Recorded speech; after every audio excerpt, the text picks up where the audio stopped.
안녕하세요. 반재경입니다. 이 교만과 겸손에 대해서 계속해서 말씀을 나누려고 하는데요.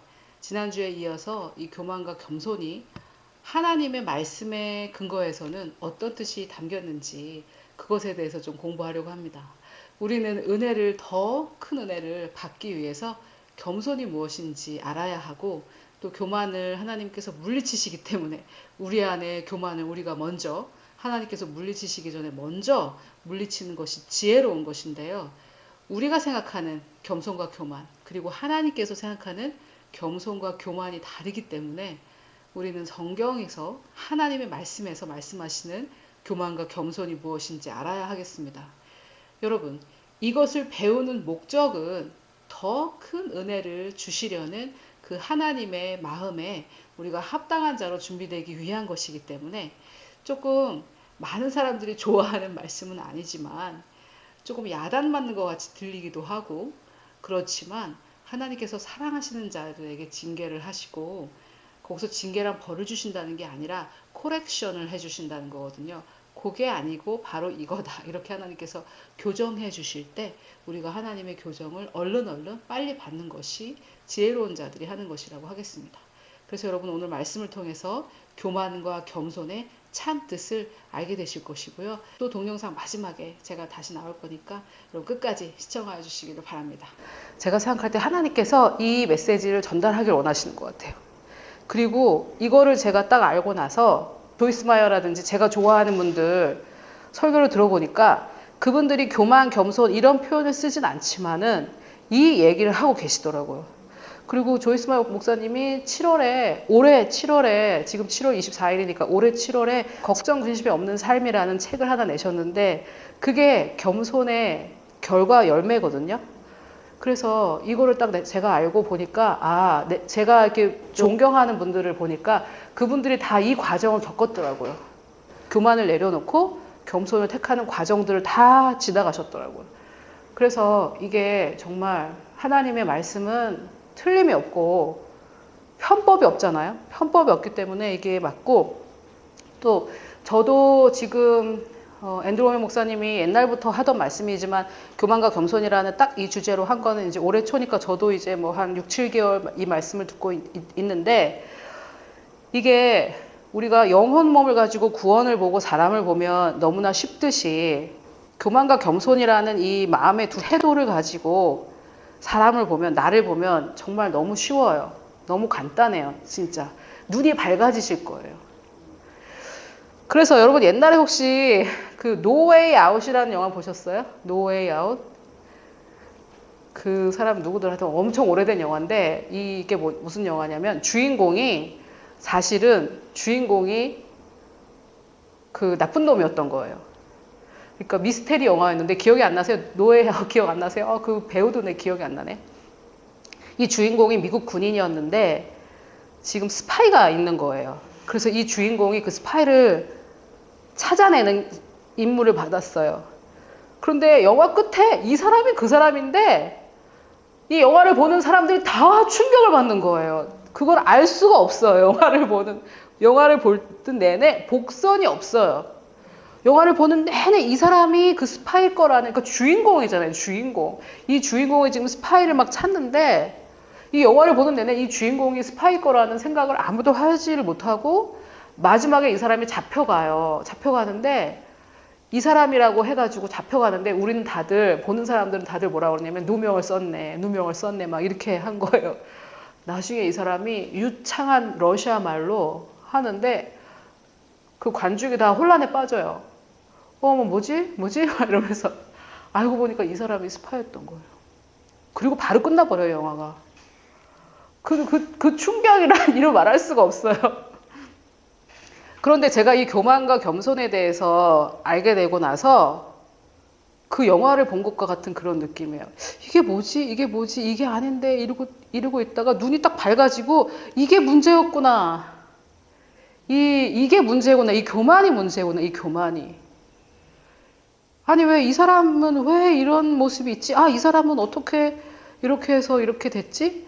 이게 뭐지? 막 이러고 하던 그것이 이제 아, 이게 이거였구나. 혼란하고 이런 게 이제 영화의 그 사람처럼 너무 간교하고 교묘해가지고 이걸 알 수가 없는 거예요.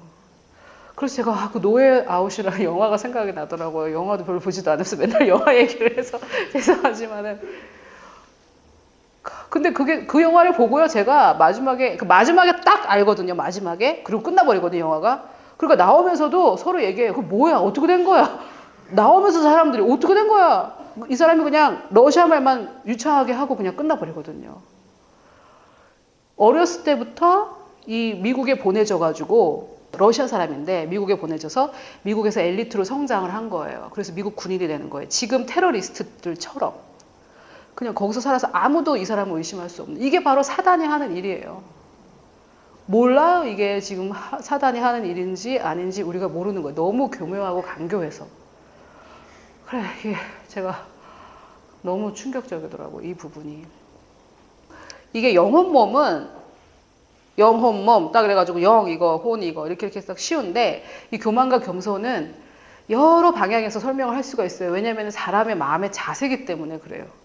그래서 이거는 아마 지금 계속 수박 겉핥기를 하다가 점점 더 중심으로 들어갈 수밖에 없을 거예요. 계속 지금 뭔 말이야 뭐 이렇게 생각하실 수 있거든요. 그리고 또 하나는 뭘 말씀드리고 싶었냐면은 제가 진짜가 없는 가짜는 없어요. 어떤 것도 진짜가 없는 가짜는 없어요. 그래서 잘못된 교리들 있죠. 잘못된 교리들은 진짜 교리를 살짝 왜곡한 거거든요. 하나님이 치신다 이런 거 있잖아요. 그게 진짜가 없으면은 그 가짜가 있을 수가 없다 이 말이에요. 이해가 되세요? 그래서 그 영혼몸을 들어도 아니 그럼 뭐 다 됐다더니 이제 자기가 해야 된다는 거 아니야? 이러면은 원래는 영안에 하나님께서 다 주셨고 혼에는 우리가 해야 되는 건데 그 진리를 가지고 사단이 뭔가를 가짜를 만들어냈던 거죠. 그 전에. 네가 은혜를 받아내야 된다. 요것을. 근데 우리는 요 가짜를 먼저 들었기 때문에 진짜를 딱 들었을 때 그거 아니야? 내나 그 얘기 아니야? 이렇게 된단 말이에요. 그래서 진짜가 없는 가짜는 없어요. 그래서 너무 가짜를 많이 들었었기 때문에 진짜를 들었을 때 이거 가짜 아니야? 이렇게 들으신단 말이에요. 예를 들어서 루비통 가짜백 맨날 들고 다니던 사람이 진짜는 뭐 보지도 못했어요. 한 번도. 근데 맨날 가짜 들고 다니다가 보니까 누가 진짜를 들고 왔어. 저거 국제시장에 파는 거 그거 아니야? 요래 된단 말이에요. 이해가 되시죠? 네. 그러니까 진짜가 없는 가짜가 없더라고요. 그래서 제가 야 이거 뭐 잘못하면은 율법이라고 하겠네 사람들이. 그 생각이 딱 들더라고요. 이 겸손을 우리가 배우고자 하는데 이유는 뭡니까? 더 이유가 있죠. 하나님께서 우리에게 더 큰 은혜를 주시기를 원하세요. 이게 너무 지금 하나님께서 무슨 시즌이 된 거예요. 뭔가 지금 시즌이 됐어요. 그래서 우리가 하나님의 더 큰 은혜를 받아야만 할 수 있는 일을 하나님께서 맡기시길 원하는 거예요. 그러니까 이걸 가지고 나를 자꾸 뭐 교만하다고 정죄하네 이렇게 들으시면 안 되고 그 중심에 하나님이 지금 하고 싶어 하시는 일이 뭔지 그걸 들어야 되는 거예요. 자, 야고보서 4장 6절을 보면 그러나 더 큰 은혜를 주시나니 그러므로 일러스되 하나님이 교만한 자를 물리치시고 어떻게 해요? 겸손한 자에게 은혜를 주신다 하느니라. 너무 분명하죠. 은혜를 받으려면 어떻게 해야 돼요? 겸손해야 돼요. 겸손이 뭔지는 몰라도 여기에 설명은 없어도 우리가 야고보서 4장 6절에서 알 수 있는 거는 은혜를 받으려면 겸손해야 되는 거예요. 지금까지 우리가 은혜의 복음, 뭐 영혼몸 이런 것들을 통해서 우리는 은혜가 필요하다. 은혜가 세상에서 제일 능력 있고 파워 있는 것이다라는 것을 이제 알았죠. 다 아셨죠? 네. 은혜가 중요하고 지금 나에게 필요한 게 뭐예요? 은혜예요, 은혜. 근데 좀 안 되는 것 같네? 이러니까는 은혜가 안 되는 것 같다 생각해서 이제는 은혜가 안 되니까 뭐 자기 힘으로 하려는 거잖아요. 그거 아니에요, 신앙생활이. 은혜가 있다고 하고 은혜로 된다고 하는데 몇 년 해보니까 안 되는 것 같잖아요. 그래서 다시 어디로 돌아가는 거예요? 내 방법으로 한번 해봐야 되겠다. 왜? 은혜가 지금 역사를 안 하고 있는 거 아니에요. 그래서 은혜는 항상 쉽게 돼요. 쉽게 되는 거예요. 쉽게. 안 되는 일이 되는 거기 때문에. 그러면 우리 삶에 필요한 게 그게 아니에요. 지금 내 능력으로 할 수 없는 거, 안 되는 거, 이게 쉽게 되는 게 필요한 거 아닌가요? 그게 은혜라고요. 은혜 없이 자기의 부르심을 자기가 해야 될 일을 할 수 있는 사람은 아무도 없어요. 아무도 없어요. 은혜 없이. 그래서 우리가 뭐 다윗이라든지 뭐 요셉이라든지 이런 위대한 사람들을 보면 그 사람 삶 안에 흠이 있는 이유가 흠이 없어서 위대해진 게 아니라 그 사람들은 흠이 있지만 뭐가 있었던 거예요? 그래서 우리가 필요한 거는 은혜예요. 은혜. 은혜가 필요해요. 은혜가 제일 세상에서 강력한 거예요. 은혜만 있으면 돼요. 그 사람의 삶에. 그러면 여기까지는 우리가 다 알고 그래, 은혜가 제일 좋구나. 그래서 맨날 우리가 은혜 받았다 이렇게 하면서 했는데 우리가 은혜 받았다 이 표현을 어떤 느낌으로 썼냐면 감정적으로 이렇게 위로받은 거 그거를 은혜 받았다 이렇게 하니까 그것도 가짜죠. 그것도 가짜예요. 진짜를 만나지 못하게 하려는 가짜인 거예요. 은혜 받았다 이게.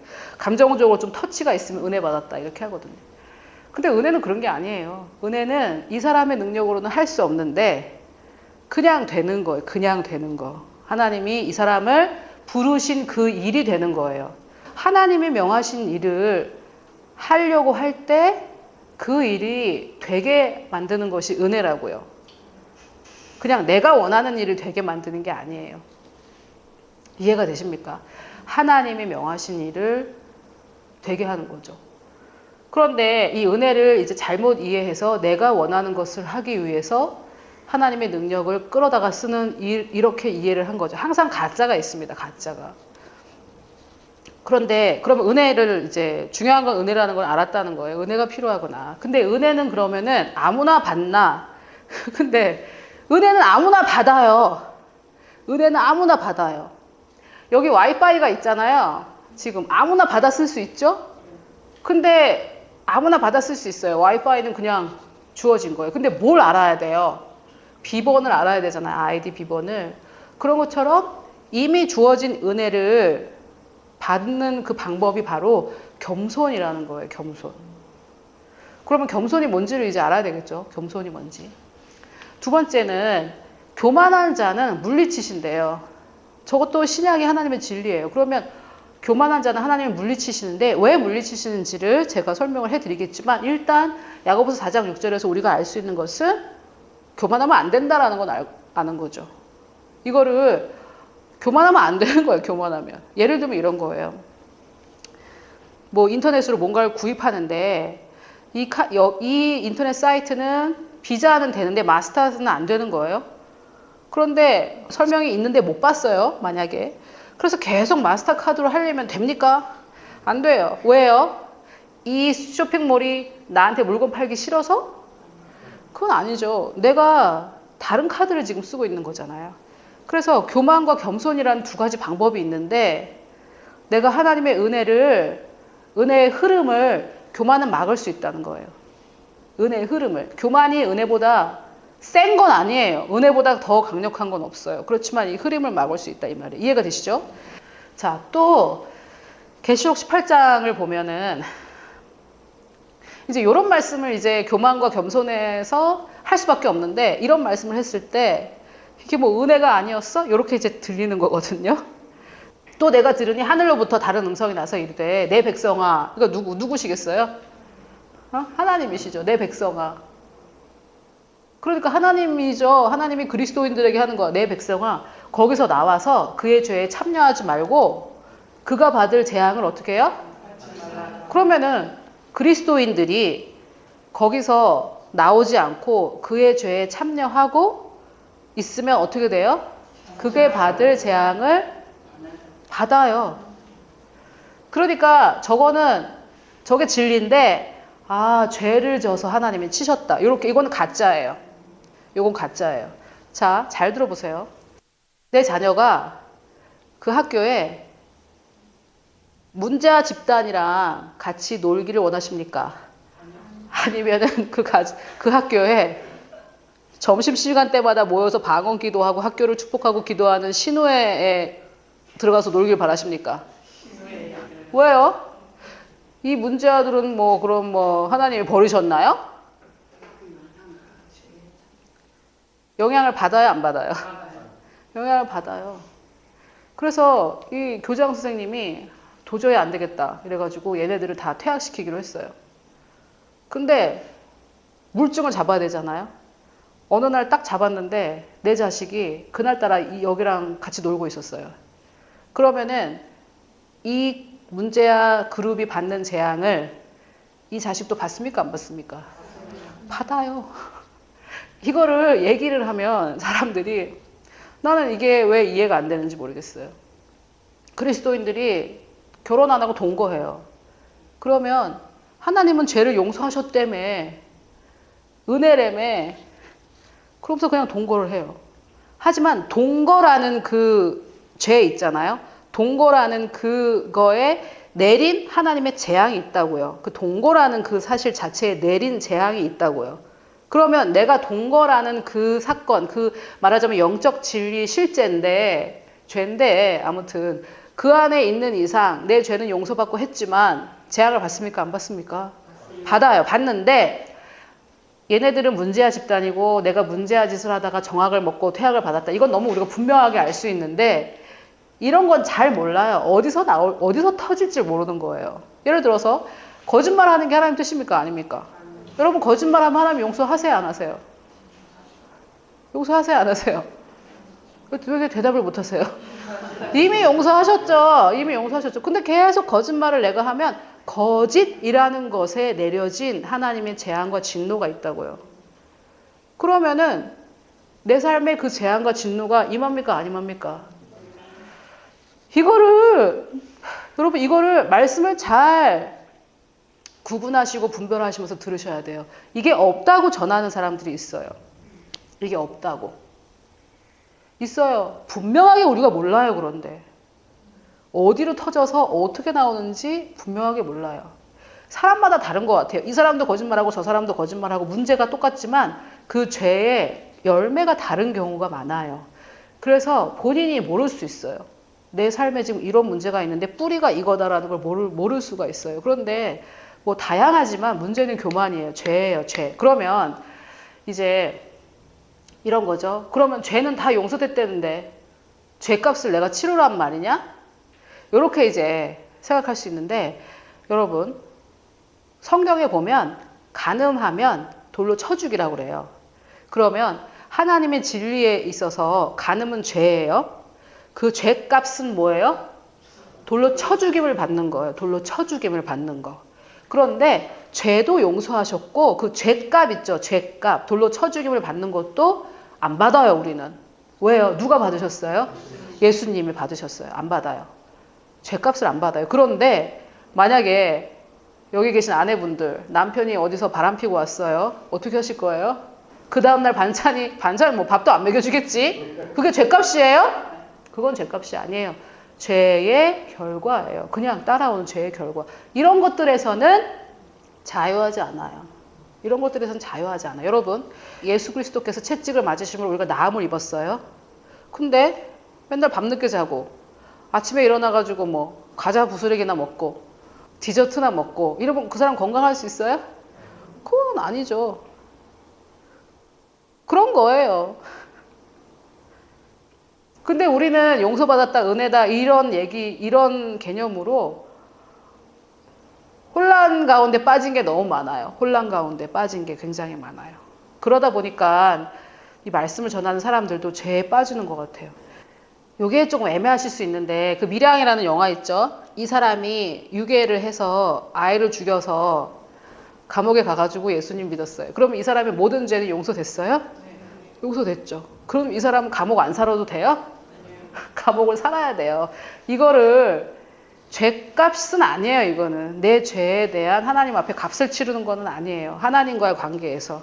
그렇지만은 사회하고 관계가 있다고요. 인간관계에 관계가 있고 이것은 다 값을 치러요. 그리고 내가 거기에 대해서 진정으로 회개했을 때 그것도 하나님께서 사해 주시기도 해요. 사해 주시기도 해요. 여러분 만약에 자녀가 있는데 이렇게 하면은 이런 벌을 준다. 이런 법칙을 만들었어요. 그래서 자녀가 그 일을 했어요. 그래서 엄마니까 용서합니까? 하죠. 사랑하니까 용서하죠. 그런데 얘가 엄마 제가 생각해보니까 정말 잘못한 것 같아요. 정말 잘못한 것 같아요. 이건 정말 잘못입니다. 이렇게 진정한 회개를 했어요. 그러면은 그 3일 동안 너는 용돈 없어. 일주일 동안 용돈 없어. 이거 있죠. 이것을 제해주기도 하죠. 제해주기도 해요. 사랑하니까. 그런데 진정한 회개가 없어요. 자식이.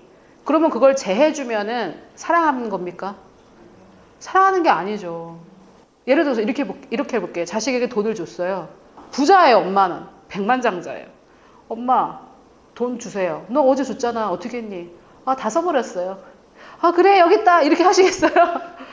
한두 번은 할 수 있겠죠. 하지만 걔가 재정에 대한 바른 자세를 배워야 될 거 아니에요. 말로 해서 안 듣잖아요, 지금. 말로 해서 안 듣잖아요. 자녀들이 말로 해서 안 들으면 이제 뭐가 들어가요? 뭐가 들어가는 거죠. 매가 들어가든지 아니면 장난감을 뺏는다든지 또 이런 거를 우리가 하나님이 치신다라고 말했던 거예요, 그동안. 죄 때문에 치신다. 아니에요. 이게 조금 애매할 수도 있어요. 너무 지금 우리가 거짓 때문에 혼란스러워졌기 때문에. 죄값은 예수님이 다 치르셨어요. 그런데 걔가 계속해서 하나님의 길을 떠나가는 것을 하나님이 보고만 있진 않는다고요. 그리고 하나님이 뭘 어떻게 하시기 전에 이미 그 원리를 만들어 놓으셨다고요. 원리를 만들어 놓으셔서 교만하면 안 되는 원리를 만들어서 중력과 같은 원리를 만들었단 말이에요. 그래서 종교적인 사람들은 안 되는 거를 새벽에 새벽 기도 가가지고 막 때를 쓰면은 하나님이 마음을 돌이켜서 해준 이런 거는 여러분 이거 뭐 하나님이 돌부처도 아니고 때를 써서 이게 아니에요. 하나님은 이미 하실 일을 다 하셨어요. 하실 일을 다 하시고 원리를 만들어 놓으셨어요. 원리를 쫙 만들어 놓으셨고 그 원리 안에 우리가 역사하는 건데 예를 들면 중력이 내가 10kg면은 중력은 10kg를 당겨요. 20kg면은 20kg를 당겨요. 30kg는 30kg를 당겨요. 그래서 내가 둥둥 떠다니지 않게 내가 10kg인데 9kg만 당기면 어떻게 해요? 나는 둥둥 떠다녀요. 그래서 이 중력의 힘이 당겨줘야 돼요. 이것과 똑같아요. 교만하고. 반대지만 하나님은 내가 10% 교만하면 10만큼 저항하세요. 이 교만과 싸워요. 20만큼 교만하면 20만큼 저항해서 싸워요. 30, 40, 50 그게 올라가는 거예요. 그런데 하나님이 그때그때 싸우신다기보단 저는 이렇게 생각해요. 이거는 뭐 이게 이렇게 중요한 게 아닐 수도 있지만은 어떻게 생각하면 굉장히 중요할 수도 있어요. 저는 하나님이 그때그때 이렇게 막 막으시고 이렇게 한다기보다는 중력처럼 원리를 만들어 놓으셨기 때문에 내가 교만하면 교만할수록 하나님의 그 물리치심이 나에게 오는 거죠. 그냥 원리를 만들어 놓으셨어요. 그래서 내가 하나님께 빈다고 그게 어떻게 되는 게 아니에요. 내가 지금 하나님 중력의 원칙을 지금 잠시만 해제해 주세요.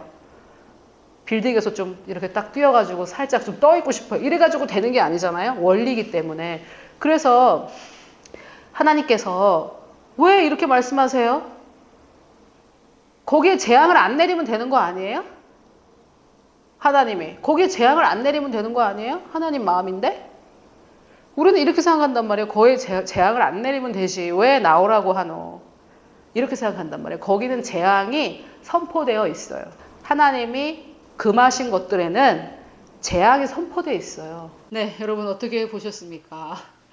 지금이 제가 이것을 지금 녹화하는 지금이 7월 말이거든요. 지금 너무 더워서 저도 콩국수를 여러 번 해 먹었는데요. 여러분 여름에 콩국수 많이 드시죠? 그런데 좋은 식당에 가면 정말 이 콩물이 정말 진하죠. 그런데 좀 별로 그다지 좋지 않은 식당에 가면 이 콩물이 뭐 콩을 삶은 물인지 이렇게 연할 수가 있습니다. 지금 이 교만과 겸손, 제가 여러분과 나누는 이 말씀은 이 콩물이 너무 진해서 먹기가 힘들 정도로 너무 진한 그런 말씀처럼 느껴지실 수도 있겠다 이런 생각이 들었거든요. 그래서 이 콩물을 어린아이면 어린아이일수록 먹기 쉽도록 물을 타서 아주 된 진국을 물을 타서 부드럽게 넘어가도록 그렇게 물을 타기도 하는데요. 물론 여러분 우리가 그렇게 쉽게 물을 타서 먹을 수도 있겠지만 정말 하나님께서 마지막 때에 하나님의 과업을 이룰 수 있는 성숙한 그리스도인들이 되기를 원하신다고 생각하고 또 우리에게 더 큰 은혜를 주시기 위해서 더 큰 은혜를 맡을 성숙한 자들을 원하신다고 생각합니다. 오직 하나님만 신뢰하고 그분만을 따르며 어린 양이 어디로 데려가든지 그분만을 따르는 자들을 하나님께서 준비하신다고 생각합니다. 여러분 이 말씀을 잘 받으셔서 좋은 땅으로 받으셔서 30배, 60배, 100배 열매를 맺는 여러분이 되시기를 바라고 저도 지금 저를 겸손케 낮추고 있는 과정을 하고 있습니다. 정말 하나님께서 뜻이 계신 것 같아요. 이 뜻을 우리가 함께 받아 누리는 저와 여러분이 되었으면 좋겠습니다. 여러분 항상 저희들을 응원해 주시고 또 후원해 주시고 재정적으로 여러 가지 기도로 격려로 후원해 주셔서 너무나 감사를 드리고 또 저희도 정말 하나님께서 가르쳐 주신 가장 귀한 기도 에베소서 1장 3장 골로새서 1장의 기도로 항상 후원자님들을 위해서 기도하고 있습니다. 여러분들이 이 기도를 통해 정말 힘을 얻으시고 하나님을 더 아는 정말 가장 귀한 게 지혜라고 했는데 그 무엇보다도 하나님을 아는 지혜를 여러분들이 받으시기를 하나님을 아는 지혜가 깊어지는 저와 여러분들이 되기를 축복하고 더 큰 은혜를 받을 수 있는 겸손한 자로 저와 여러분들이 준비되시기를 예수님의 이름으로 축복합니다.